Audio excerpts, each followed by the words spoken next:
最緊要佢有冇個目標，有冇個學習目標，佢想點樣咧？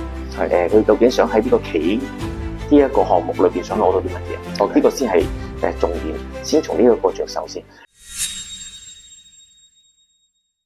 因為其實佢都係一個博弈嘅職場嘅互動性。如果個能量或者感覺係弱於對手，其實可能就即係自己嗰個即係你可以講話戰意啦，你可以講話已經感覺上可能係縮緊落嚟啊，睇嘅嘢都冇咁全面啦。係冇錯。咁其實佢又真係同一個運動係一模一樣，就俾我感覺上同一啲職業嘅運動員，佢喺嗰刻嗰個可能見佢韌性、耐性，又或者佢個高度係集中力。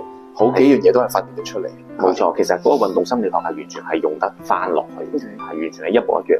係咁，如果按情理咁講，其實家長喺你個行業裏邊係好鼓勵帶小朋友去，因為我相信啲家長會睇到呢個好處㗎。係冇錯，係啊，係咪？即係唔好少係學生即係你會咁咪分享下你哋個年紀啊？你哋學員係咩年紀會居多咧？通常都係由幼稚園就開始有嘅。咁細個開始。係啊。咁我哋6歲以後咧，嗱6歲以前咧就可以學圍棋啦。但係有啲譬如話屋企已經係即係屋企人有人識捉，譬如話中國象棋嘅話，佢可能佢5歲已經可以接觸呢個中國象棋。咁然之後咧，我哋主要嘅一個嗰個學生嘅群咧就係小學嘅，小學居多。咁當然啦，到中學咧，佢哋通常都自主學習㗎啦。咩叫自主學習咧？小學咧通常都係爸爸媽媽帶佢嚟。但係到中學嗰陣時咧，佢哋真係好有興趣先會留低，就唔會話爸爸媽媽話你試下學啦，咁佢哋就未必係會接受得到。所以中學留低嗰啲通常都係已經係本身自己都好中意做。小學嗰啲就未必係自己中意做，亦都繼續有啲譬如話繼續行落去嘅，像呢條路嘅。咁大學生甚至乎成人啊，我哋都有，我哋都會有。只不過咧嗰個比例嚟講係小學生居多。OK。咁有冇話譬如即係一個棋手，其實佢即係一個禮拜或擺幾多時間落去咧？即係你話當係一個興趣啊，即係去玩又好，佢想要可能就再努力進步啦。咁其實你見到或者你自己嘅例子啦，咁個時間會分配，因為嗱我哋啱啱先有講下啲個題目就係話家長擔心現今嘅小朋友好沉迷玩即係電子遊戲啊、上網啊等等。咁其實每樣嘢睇你用咩觀點角度，佢可能捉棋都係一種沉迷嚟嘅，但係而家就父母們可能覺得呢件事係幫到佢哋嘅，係無論訓練佢智力啦，頭先講啲耐性啊、嗰啲運動員心理啊，都 OK 嘅。其實點樣個時間分配你會建議咧嚇？或者你自己一個咁迷捉棋嘅，其實會唔會係影響到你其他嘅時間安排啊等等？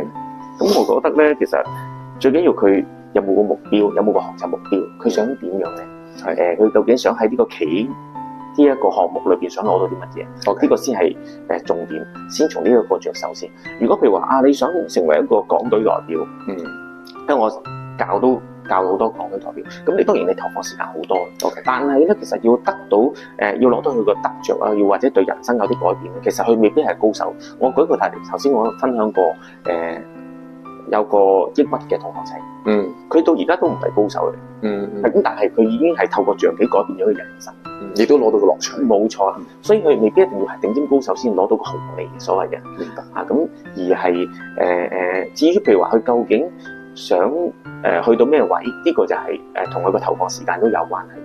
咁如果譬如話我純粹係想擴闊下自己嘅諗嘢方式啊，或者咩未必係完全係絕對投入。而且咧而家有好多同學仔啊，就算佢唔係迷捉棋都好咧，佢可能迷打機。有好多家長都話你既然你等咁多時間去玩嗰啲電玩，你不如捉下棋仲有益啊。咁亦都有好多家長係因為咁樣而去學棋藝都唔定。咁所以咧你話究竟係需要用投放幾多時間咧？第一，風險有人；第二，關佢個學習目標事，佢個學習目標擺喺邊一度，佢就會因應翻我想用港隊代表，咁就唔係話要你擺幾多時間咁膚淺啦。因為有啲咧就係我哋咧，譬如話有啲初學嘅，我哋咧有個練習嘅下限，希望咧佢又喺學嘅同時咧要有個唔好練習少過呢個數。但係去到嗰啲咧就應該係咧你練習嘅上限啦。因為點解咧？佢真係唔停嘅，呢個叫我哋叫棋痴啦。係啦，冇錯啦。咁你先能夠有呢個成就啊。例如話可能音樂，你都要好專注，已經唔係話你快啲要練習。其實你通常要咁樣去叫嘅話咧，佢即係話對嗰樣嘢嘅熱誠唔夠，熱誠唔夠咧就好難去到極致。係，其實即係當然你話打遊戲機啊呢樣嘢咧，即係行行出狀元啦。打電動啊呢啲遊戲都可能會有啲電競啊好叻嘅小朋友啦。捉棋其實本身都係一種競技嘅比賽啦。其實佢哋就訓練到佢哋好集中、好中意呢一個運動啦，或者腦筋嘅運動嘅時候，其實都可以係喺上面有得着啦，係嘛？睇出嚟咁講。啱啱你又提到高手呢件事啦，唔一定要求分數，唔一定要求高低嚇。你雖然已經貴為即係國際即係呢個咁啊大師級嘅人馬，咁但係你話要變高手嘅時候咧，我就諗起一個問題啦，即係你即係而家AlphaGo以前就打擊埋嗰啲棋手啦，咁其實人工智能咧而家就越嚟越嚟響啦，大家都明白，其實喺嚟緊嘅世界裏邊咧，人工智能逐漸會取代好多嘢，甚至乎人類都擔心我哋嘅角色會唔會開始要去同佢點樣去磨合咧？會唔會有啲機會都俾電腦以取替咧？你點睇人工智能？嗱，捉棋又係咁要智力嘅嘢，但係已經有棋手或者係喺電腦上面人工智能已經係超越咗人類噶啦。咁我哋仲有冇需要去練咁多捉棋嘅嘢？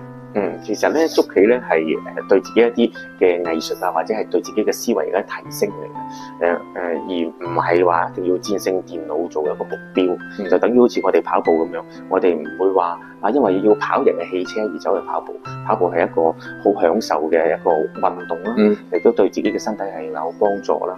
咁捉棋都係嘅，我覺得咧呢個 AI 咧係可以我哋去善於去運用。去做一個練習，去做一個研究嘅用途。例如話，我 AI 透過 AI，我即刻知道呢一步棋究竟係邊步嘅正着。咁但係咁樣話，佢只係俾一個答案你。咁你但係咧，你從呢個絕對嘅正確嘅答案咧，你就諗下我如何用人腦去諗到呢步棋咧，就開始去摸索啦。咁所以咧，我哋應該係善用 AI 去做一啲對自己嘅提升，而唔係咧將佢一個定位為我要戰勝 AI 做一個目標。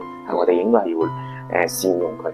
而唔係將佢變成一個競爭對手。明白，即係亦都唔係擔心話人工智能超越咗人類嘅，即係喺某一方面嘅計算速度啦。頭先你提到捉棋可能需要都要速度啦，太慢嘅冇戰意嘅都唔得啦，個步棋諗唔到。咁但係即係電腦喺呢方面有優勢嚇，咁但係問題佢亦都情感上面都唔好我哋人類咁擔心，因為呢個你都講得好好，因為我亦都諗起好多運動其實你要做到極致世界級嘅運動員咧，可能技術大家都差唔多，但係就係嗰刻可唔可以有個控到個控場感，個耐性沉得住氣。咁啊，亦都我又諗緊另一個問題就係，我哋攞啲小朋友去即係鼓勵佢去學下棋藝啊，其實訓練緊耐性，訓練緊佢釣魚，點樣唔好俾人激將法激親咧？其實頭先講一步棋行錯就盤錯，或者可能前面嗰盤行得唔好嘅時候，點樣喺下一盤可以收拾個心情去行得好？我覺得呢個會唔會就係你作為老師去訓練緊學生嗰個其中一個側重點咯？我諗緊係都要嘅，譬如話每一步咧，甚至乎每一局咧都係新嘅嚇，我哋都要做好面前嗰一步。我哋盡量唔好犯錯啊，盡量就叫做希望自己零錯誤，但係其實就當然係唔係絕對做得到，哪怕世界冠軍都會行錯棋。但係咧，我哋有咁嘅要求先。不過，當如果犯錯咗嗰陣時咧，我哋亦都唔好俾之前嗰個錯誤成為一個包袱。我哋都要好繼續向前看，向前看。因為點解咧？你有錯啫，你個對手都會有失誤噶嘛。如果你因為呢個失誤導致到咧心灰意冷啦，譬如話有陣時有啲人係完美主義啦，我呢度行得咁差，算啦，輸咗去認輸，捉個鋪，咁你真係輸噶喎。係咪？咁但係唔係，我就咬實牙關捱落去。咁捱下咧，你總之唔好俾個局勢惡化咧，可能咧有機會係對手會犯錯，你有機會反敗為勝。係啦，所以好講個心態嘅有陣時。即係你頭先提呢個特質，我相信好多小朋友應該都曾經經歷過，即係嗰局棋開得唔好，或者嗰部機開得唔好嚇，嗰關就可能我唔足啲嚇，冇氣啦，咁啊重新玩過，即係嗰種。似乎都即係你話棋藝如人生啦，其實你係咪真係咁容易放棄咧？當然你話人生你放棄咗呢一個場景，可能有第二個場景嘅，但係你話喺個過程當中學習到就係亦都唔好咁輕易放棄，係冇錯啦。咁因為你喺呢度好容易輕易放棄嘅時候，可能喺下一局開少少個頭失利或者唔夠完美，你又放棄，係啊，咁啊人生有可能好放棄咗好多盤嘅時候，個時間就過去啦。冇錯，係啊，同埋咧唔放棄咧，唔係話就係為咗呢一樣嘢，而係嗰個態度。OK，係個唔係成日死執着，唔係呢樣嘢，而係嗰個態度。冇錯啦，因為你 A 放棄得嘅，你下一個環節 B 亦都係可以放棄，C 又可以放棄，D 又可以放棄，任何一個項目你都可以放棄，係咪？咁而咧你透過我努力去改變咧，咁而呢種好嘅特質咧，可以又係應用喺其他地方度。咁所以我哋點解要叫啲學生堅持？叫佢哋唔好輕易放棄啊！唔好話少少難題咧就話轉個第二隻啦，我唔玩象棋啦，可能我玩第二種棋，然之後又玩國際象棋，國際象棋又有啲所謂嘅瓶頸，其實個瓶頸都可能係自己賦予落去嘅，都係自己認定嘅。